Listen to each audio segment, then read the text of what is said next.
देखिए, पूर्णिमा के संबंध में आगे पता नहीं समय मिले न मिले, समय बहुत कम रह गया।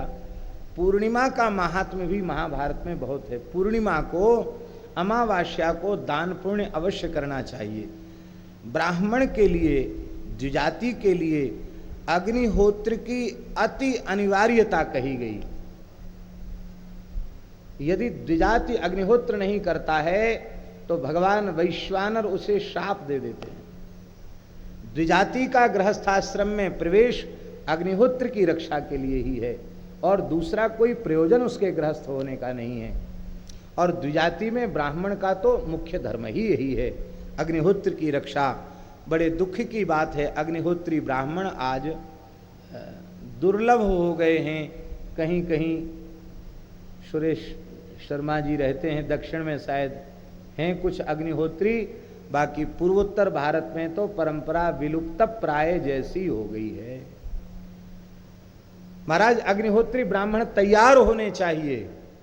हम तो कहते हैं कि अपने अपने क्षेत्र के श्रीमंत व्यक्तियों को, एक एक व्यक्ति को, एक एक ब्राह्मण को अग्निहोत्री बनाने का ठेका ले लेना चाहिए कि तुम ठीक से वेद पढ़ो, संस्कार संपन्न हो, गृहस्थाश्रम में विधि पूर्वक प्रवेश करो और केवल तुम्हारा काम अग्निहोत्र की रक्षा करो।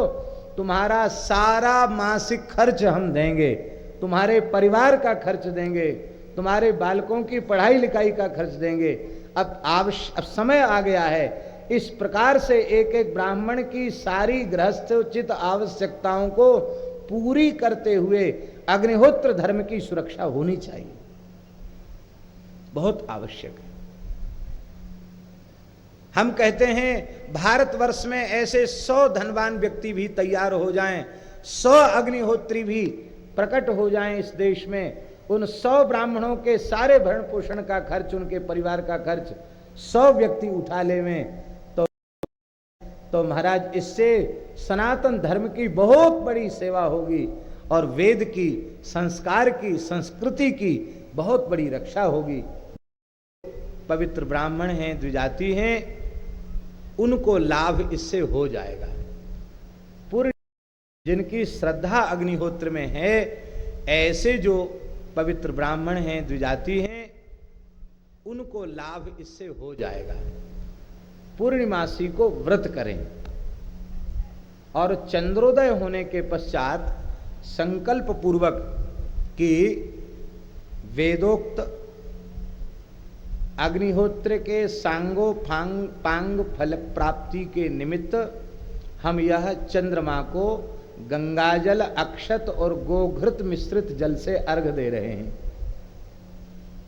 तो गंगाजल, यहाँ गंगाजल तो हम इसलिए कह रहे हैं कि दूसरा जल अग्राह्य है पूजन में, इसलिए गंगाजल कह रहे हैं। बाकी उसमें तीर्थ जल, पवित्र जल लिखा है। पवित्र जल, तीर्थ जल तो गंगाजल से पवित्र क्या होगा, गंगाजल रखा जा सकता है। तो गंगाजल, चावल और भारतीय देसी गाय का घी, इसको लेकर के पूर्णिमा तिथि को दिन में व्रत करे।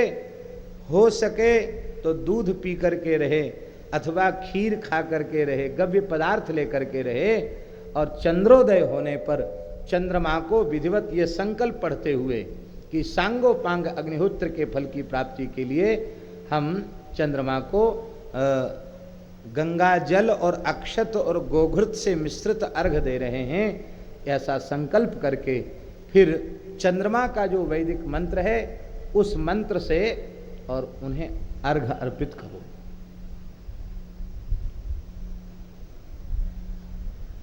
और नहीं तो वैदिक मंत्र कथनचित उच्चारण आदि की दृष्टि से उसमें कठिनाई या ये हो रहा हो कि लंबा मंत्र है, हमको याद करने में ही समय लग जाएगा, तो ओम नमो भगवते सोमाय, बस यह कह करके अर्घ अर्पित कर दो। ओम नमो भगवते सोमाय, ये कह करके अर्घ निवेदित करे चंद्रमा को और फिर चंद्रमा को साष्टांग प्रणाम करे। इतने से ही सांगोपांग अग्निहोत्र संपन्न हो जाता है। ये बात महाभारत में लिखी है। तो ये बहुत महत्वपूर्ण बात थी, इसलिए हमने बता दी। इतना तो काम किया जा सकता है ना कि हर पूर्णिमा को व्रत करके चंद्रमा को अर्घ दिया जा सकता है।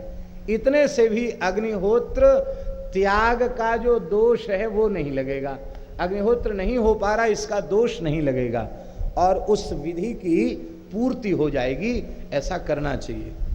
अब जो हम लोग जो करते हैं वो अग्निहोत्र नहीं है, वो तो होम है, नित्य का होम है।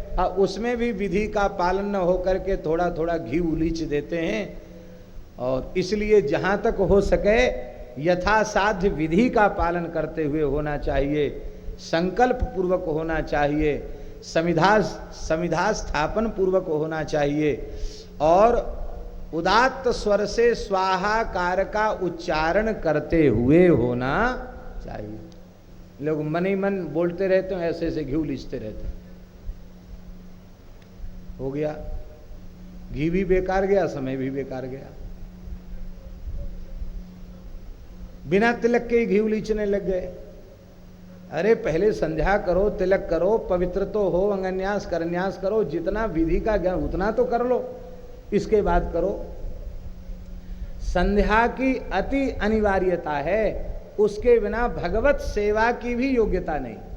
भगवान की सेवा नहीं कर सकते, देव प्रतिमा का स्पर्श नहीं कर सकते। नित्य कृत्य अवश्य करना चाहिए, नित्य नियम अवश्य करना चाहिए। नारायण।